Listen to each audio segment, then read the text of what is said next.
දැන් කවුද ඔය දුන්නේ කොහොමද මොනවද දීලා තින්නේ? කිරි පැකට් දෙකයි කිරි පැකට් දෙකයි මේ පැටිස් දෙක. පැටිස් දෙකයි. දැන් දවල්ට කෑවද?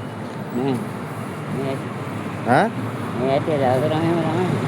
ගෙවල් කොහෙද කිව්වේ මේ? ඔයා කොතනද ඉන්නේ කියලා මට හරියට කියලා යන්නකෝ මම දැන් වැඩ කරන ගමන් ඉන්නේ. 10 කණුවේ 10 කනුව පාරේ නෑ ගංගා පැත්තට යනකොට බුදුමෙදුර. ඒක තමයි. බුදුමැදුරේ.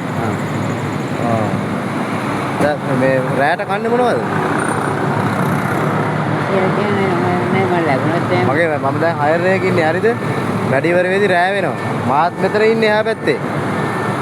මේ බුදුමෙදුරේ. ඔයා එතන ඉන්නවද? ඔයා කන්නේ මොනවද? රයිස් කොත්තු ඕන දෙයක් කනවද? ඔව්. ඈ?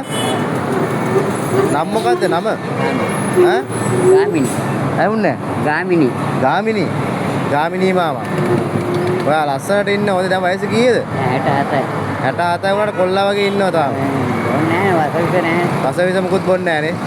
බීඩි නම් බොන්න. බබාලින බීඩි බොනවා ඉතින් කොල්ලොත් බොනවනේ දැන් බීඩි. යන්න බෑ. ආ බුස්සාරණයි පරිස්සමෙන් ඈ.